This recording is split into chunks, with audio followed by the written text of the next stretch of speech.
வணக்கம். விருச்சக ராசி ராகு கேது பெயர்ச்சி பலன்கள் 2025. ராகு கேது பெயர்ச்சி என்பது வருகின்ற 26ஆம் தேதி 4ஆம் மாதம் 2025 ராகு கேது பெயர்ச்சி பெறுவார்கள்.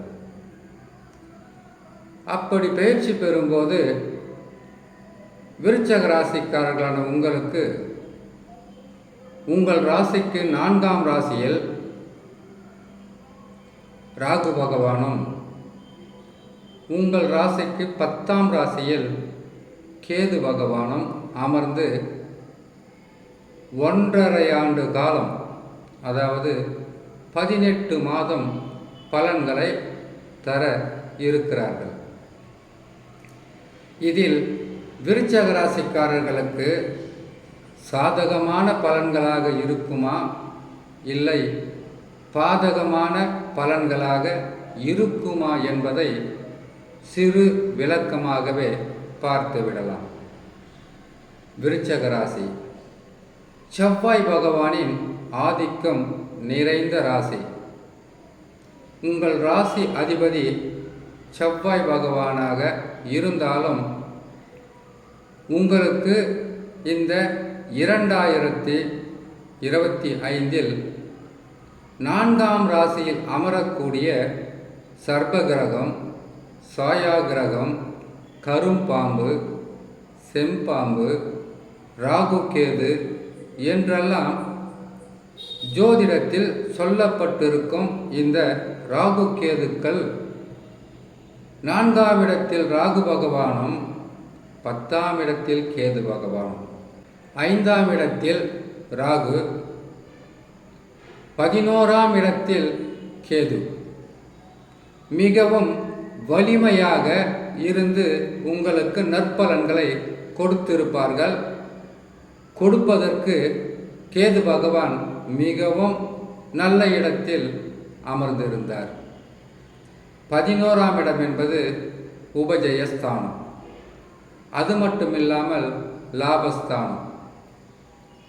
உங்களுக்கு லாபங்கள் என்பது பெரிதளவு கிடைத்திருந்தால் உங்களுடைய ஜாதகம் வலிமையாகவும் மிகவும் சிறப்பாகவும் இருந்திருக்கிறது என்பது அர்த்தம். அப்படி இல்லாமல் உங்களுக்கு அதிகப்படியான நற்பலன்கள் இல்லாமல் போனால் ஜாதக வலிமை பெரிதளவு உங்களுக்கு உதவி செய்யவில்லை என்று தான் நீங்கள் நினைக்கணும். அது மட்டும் இல்லாமல் கேது பகவான் 11ஆம் இடத்தில் இருக்கும்போது ராகு பகவான் 5ஆம் இடத்தில் இருந்தார். கூடவே அர்த்தஷ்டம சனியும் இருந்ததால் இதை தடுத்திருக்கலாம். பெரிய வெற்றி இல்லை, பெரிதளவு லாபம் இல்லை, ஆனால் ஓரளவுக்கு நன்மைகள் நடந்தது என்று நீங்கள் சொன்னால் அந்த ஓரளவுக்கு நற்பலன்களை கொடுத்தது கேது பகவானாகத்தான் இருக்கும். அடுத்தது குரு பகவானும் உங்களுக்கு 7ஆம் ராசியில் இருந்து அர்த்தஷ்டம சனி என்று சொல்லக்கூடிய சனி பகவான் உங்களுக்கு கொடுத்து வந்த பல வகையான உடல் உபாதை, தொழிலில் பிரச்சனை, வருமானத்தில் ஏற்பட்ட குறைகள், தடைகள், இதிலிருந்து உங்களை காப்பாற்றியது கேது பகவான், குரு பகவான், ராகு பகவான். சனி பகவான் 4ஆம் இடத்தில் இருந்து இப்பொழுது பெயர்ச்சி பெற்று 5ஆம் இடத்திற்கு செல்ல போகிறார். அர்த்தாஷ்டம சனி விலக போகிறது. ஆனால் ராகு பகவான் 4ஆம் இடத்திற்கு வருவது அவ்வளவு சிறப்பான பலன்களை தரமாட்டார். எதற்காகன்னு கேட்டிங்கன்னாக்கா, 4ஆம் இடம் என்பது சனி பகவானுக்கு மட்டுமல்ல, குரு, ராகு, கேது, சனி இந்த 4 கிரகங்களும் 4ஆம் ராசியில் அமர்ந்தால் உடல் நலத்தில் பாதிப்பை கொடுக்கும். சனி பகவான் இதனால் வரையில் 4ஆம் இடத்தில் இருந்தபோது ராகு கேது குரு பகவான் அவர் செய்கின்ற கெடு பலன்களை தடுத்து உங்களை காப்பாற்றி வந்தார்கள்.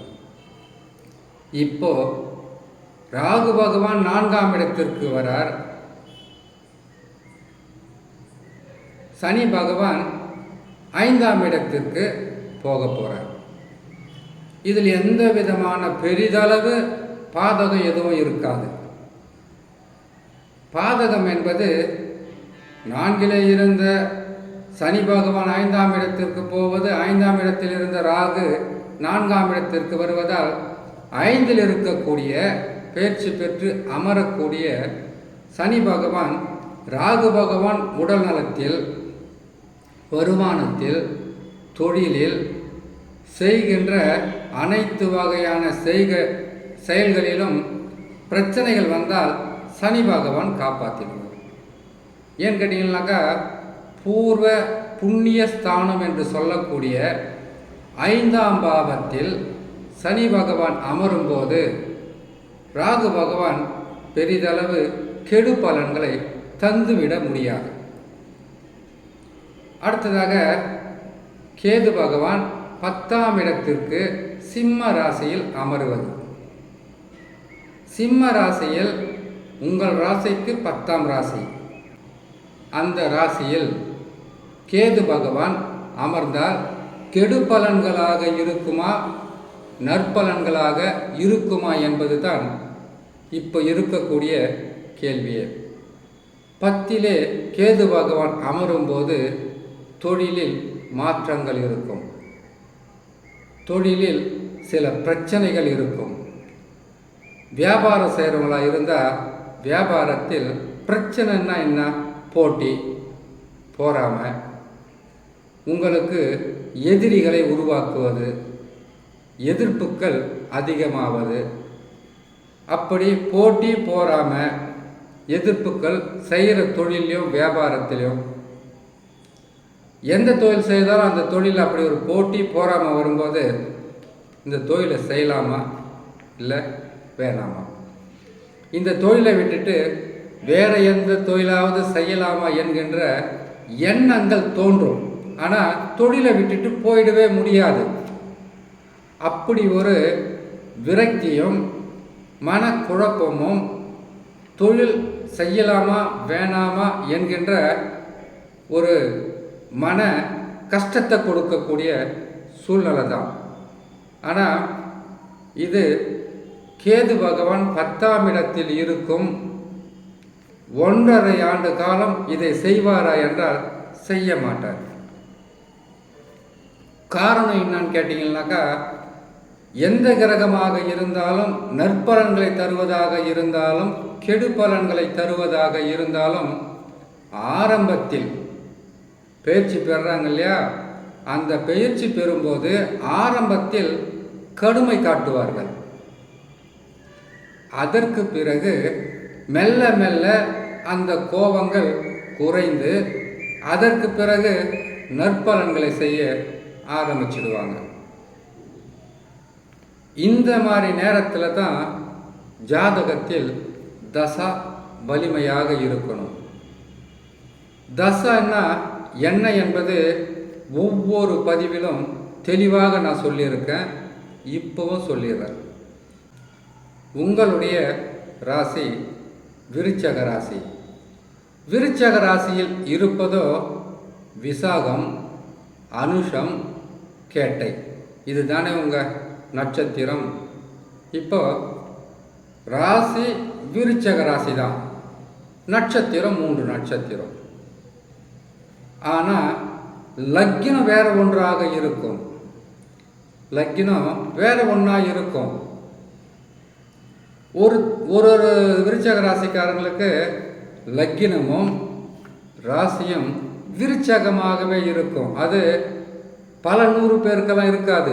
யாரோ ஒருத்தருக்கு இல்லை ஒரு 5 பேர் 10 பேருக்கு தான் லக்னமும் ராசியும் ஒன்றாக இருக்கும். அப்படி இல்லாமல் லக்கின வேறு ஒன்றாக ராசி என்பது விருச்சக ராசியாக இருக்குன்னு வச்சுக்கோங்களேன். அந்த லக்கினத்திலிருந்து கணக்கிடும்போது எந்த லக்கினமாக இருக்கோ அதுதான் ஒன்று. அதை ஒன்றா எடுத்துக்கிட்டு அப்படியே நம்ம கணக்கு போட்டுருந்தோம்னா 12 ராசிகளிலும் எந்தெந்த ராசிகளில் கிரகங்கள் இருக்கிறதோ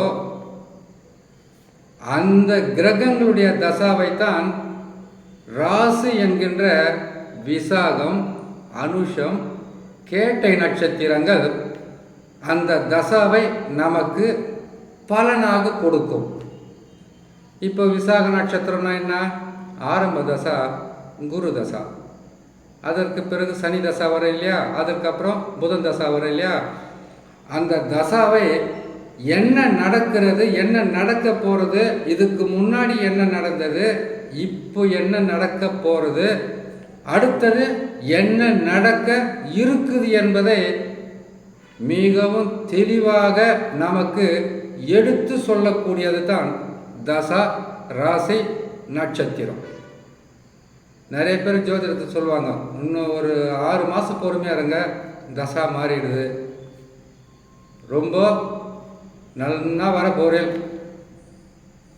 நல்ல நிலையில் வர போகிறேன்னு சொல்கிறோம் இல்லையா. அந்த மாதிரி தசா வலிமையாக இருந்தால் சனி பயிற்சி, குரு பயிற்சி, ராகு கேது பயிற்சி பயமே தேவையில்லை. தசா வலிமையாக இருக்கணும்.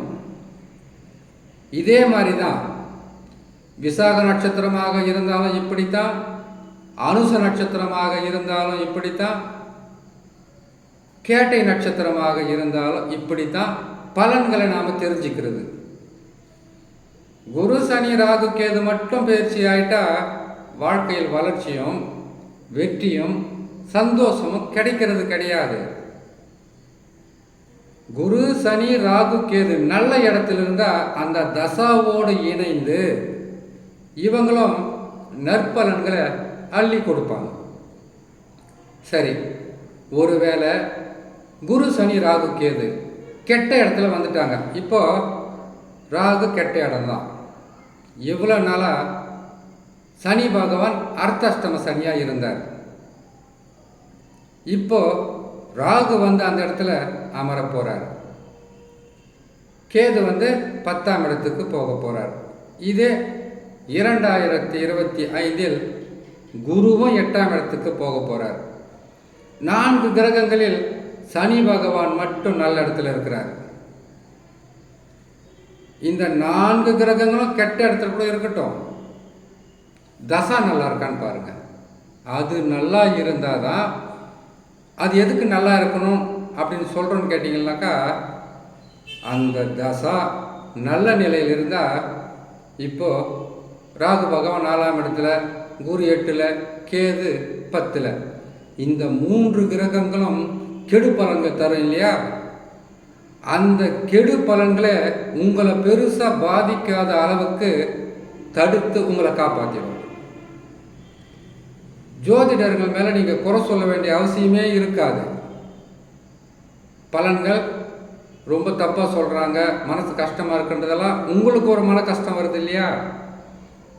இந்த 3 கிரகங்களும் கெட்ட இடத்துல இருக்கும்போது தசா நல்லா இருந்தால், தசா தான் உங்களுடைய ஜாதகத்தில் நடக்கக்கூடிய தசா தான் மிகவும் உங்களை காப்பாற்றக்கூடிய ஒரு சக்தி. அது நல்லா இருக்கும்போது எந்த சனி பயிற்சி ஆனாலும் பயப்படாதீங்க, எந்த ராகு கேது குரு பயிற்சி ஆனாலும் பயப்பட வேண்டிய அவசியமே கிடையாது. இவங்க நல்ல இடத்துக்கு வந்தால் நல்லது செய்ய போகிறாங்க, கெட்ட இடத்துக்கு வந்தால் கெட்டது செய்ய போகிறாங்க. தசா சரியில்லைன்னா தான் இவங்க நல்ல இடத்துக்கே வந்தாலும் பெருசாக நன்மையை செய்ய மாட்டாங்க.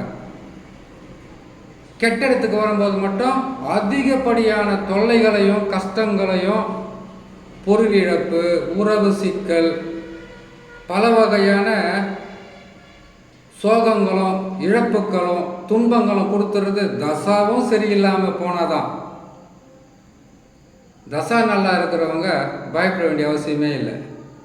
ஆனால் 2025 விருச்சக ராசிக்காரங்க தசா நல்லா இருக்கக்கூடிய சூழ்நிலையாக இருந்தாலும் சில சோதனை காலம் வரும். ஏன்னு கேட்டிங்கன்னாக்கா, ராகு 4ஆம் இடத்தில் பெரிய நன்மை இல்லை, அது கெடுக்கின்ற ஸ்தானம் தான். பெருசாக ஒன்றும் இல்லை. உடல்நல, மனநல, செய்கிற தொழில், குடும்பம், அதுக்கப்புறம் கொடுக்கல் வாங்கல், உறவு சிக்கல், இதில் 18 மாதமும் செய்ய மாட்டாங்க. முதல்ல ஒரு 5 மாதம் 6 மாதம் கஷ்டமாக இருக்கும், அதுக்கப்புறம் சரி பண்ணி வந்துடலாம். கேது 10ல் தொழிலில் பல வகையான கஷ்டங்களை கொடுப்பார். தொழிலே வேணாம்னு சொல்லக்கூடிய அளவுக்கு வரும். ஆனால் ரொம்ப கஷ்டம் வர நேரத்தில் யாராவது உங்களுக்கு உதவியோ, அது நீங்கள் செய்கிற தொழிலாக கூட இருக்கலாம், அதன் மூலியமாக நன்மைகள் வந்து உங்களை காப்பாற்றிடும்.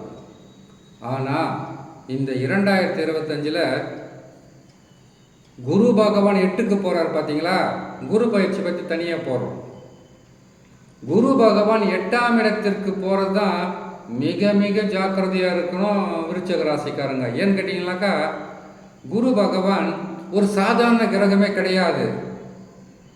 அவர் தான் நமக்கு வரக்கூடிய பணம், நல்ல பெயர், பேர், புகழ், தொழிலில் லாபம், குடும்பத்தில் சந்தோஷம், புத்திர பாக்கியம், வீடு மனை அமையிறது, அது மட்டும் இல்லாமல் நாம் வண்டி வாகனம் வாங்கிறது, குடும்பத்தில் வந்து சுப நிகழ்ச்சிகள், இது எல்லாமே செய்யணுன்னாக்கா நீங்கள் எந்த ஜோதிடர் போனாலும் குருபலை பார்க்கலாம் இருந்துவாங்க.